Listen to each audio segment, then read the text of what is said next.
भैया हर किसी के सपने होते हैं। जैसे राहुल गांधी अमेठी को सिंगापुर बनाना चाहते हैं, फडणवीस मुंबई को शंघाई बनाना चाहते हैं, केजरीवाल दिल्ली को लंदन बनाना चाहते हैं और ममता बनर्जी बंगाल को दूसरा कश्मीर बनाना चाहते हैं।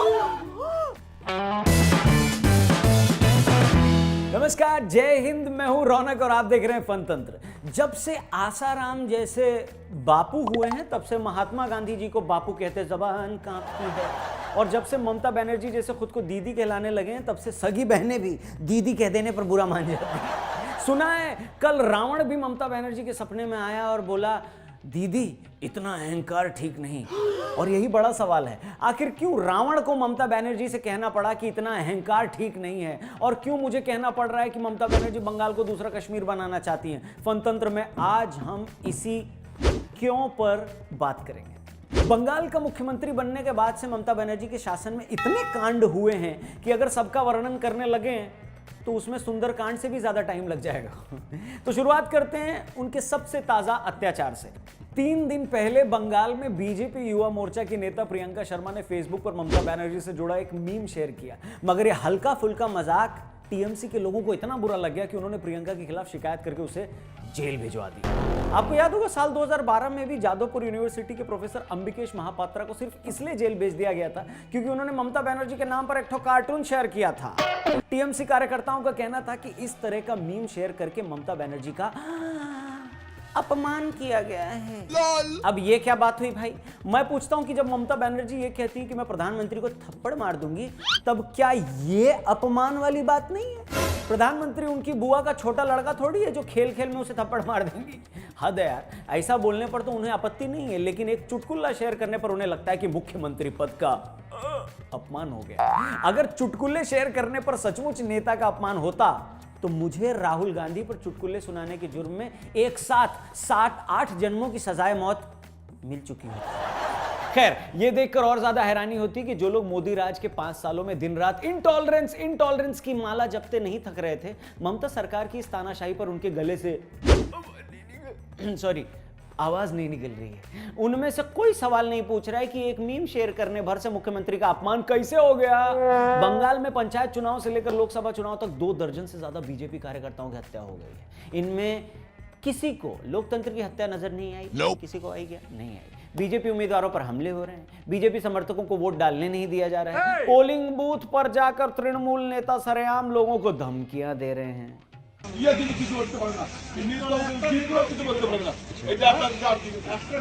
मगर अभिव्यक्ति की आजादी के चैंपियन लोग इन सब घटनाओं पर गांधारी बन गए। लुटियंस मीडिया का कोई बड़ा पत्रकार इस पर ममता सरकार से केबीसी नहीं खेल रहा। ऐसे मौकों पर सभी ने गर्म कॉफी के ऊपर बर्फ का गोला चूसकर अपना गला खराब करवा लिया है। सभी ने अपने मुंह पर म्यूट का बटन दबाकर रिमोट गटर में फेंक दिया है, और हर कोई शोले वाले रहीम चाचा की तरह यही पूछ रहा है, इतना सन्नाटा क्यों है भाई? अच्छा, बात सिर्फ एक चुटकुले पर किसी की गिरफ्तारी की भी नहीं है, बात सिर्फ बंगाल चुनाव में हो रही हिंसा की भी नहीं है। इन सबसे ज्यादा गंभीर बात यह है कि अपनी सांप्रदायिक राजनीति की आड़ में ममता दीदी सारी लिमिट पार करती जा रही है। आपने तो देखा ही होगा किस तरीके से एक रैली में जय श्री राम के नारे लगाने पर लोगों को धमकाया गया। ममता के रोड शो में जय श्री राम बोलने पर कुछ लोगों को हिरासत में भी ले लिया गया। ठीक है, ठीक है। जय श्री राम।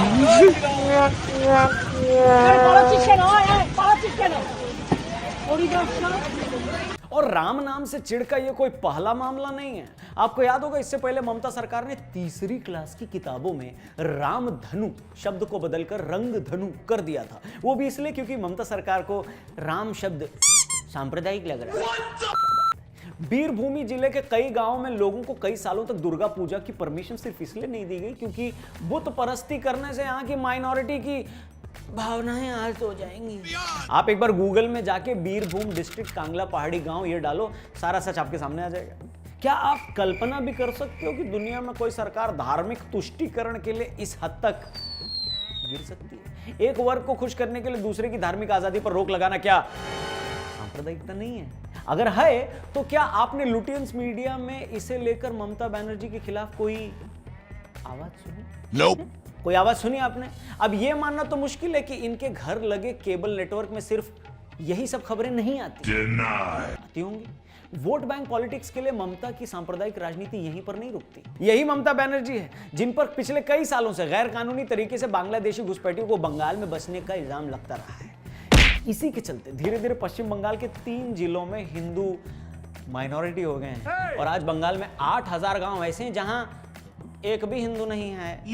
रिपोर्ट्स कहती है कि गृह मंत्रालय की रोक के बावजूद दक्षिण बंगाल में रोहिंग्यास को बसने दिया जा रहा है और जब कभी इन्हें वापस भेजने की बात होती है, यानी रोहिंग्यास को वापस भेजने की बात होती है, तो ममता और उनके समर्थक खुलेआम हिंसा की धमकी देते रहे। और तो और आप आयरनी देखिए, एक तरफ ममता इन घुसपैठियों की रक्षा के लिए मरने मारने की बात करती हैं और दूसरी तरफ वो अपने ही देश के प्रधानमंत्री को प्रधानमंत्री नहीं मानते। फोनी तूफान के बाद जब पीएम ने उनसे बात करना चाहिए तो ममता ने यह कहकर मना कर दिया कि मैं किसी एक्सपायरी प्रधानमंत्री से बात नहीं करूंगी। इससे पहले अमित शाह के हेलीकॉप्टर का मामला तो आपको पता ही है। कई मौकों पर बंगाल में उसे उतरने ही नहीं दिया गया और उन्हें रैली की इजाजत ही नहीं दी गई। सीबीआई के अफसरों से कोलकाता पुलिस पूछताछ नहीं करने देती। तो ऐसे में एक सवाल उठता है कि क्या ममता बनर्जी बंगाल को भारत का हिस्सा नहीं मानती हैं, और अगर मानती हैं तो वो अपनी वोट बैंक पॉलिटिक्स के लिए देश की संप्रभुता, थोड़ा ज्यादा हिंदी हो गई ना, संप्रभुता को खतरे में क्यों डाल रही हैं? मतलब देश के पीएम को पीएम न मानना, देश की सुरक्षा एजेंसी को तरजीह न देना और बहुसंख्यक लोगों की धार्मिक भावनाओं का अपमान करना, मतलब क्या ये सब लुटियंस मीडिया के बड़े पत्रकारों को दिखाई नहीं देता? और अगर दिखाई देता है तो वो इसकी आलोचना क्यों नहीं करते? क्या सिर्फ इसलिए कि ममता को क्रिटिसाइज करने पर बंगाल में बीजेपी को फायदा हो जाएगा? क्या उनके लिए बीजेपी का फायदा देश के फायदे से ज्यादा बड़ा है?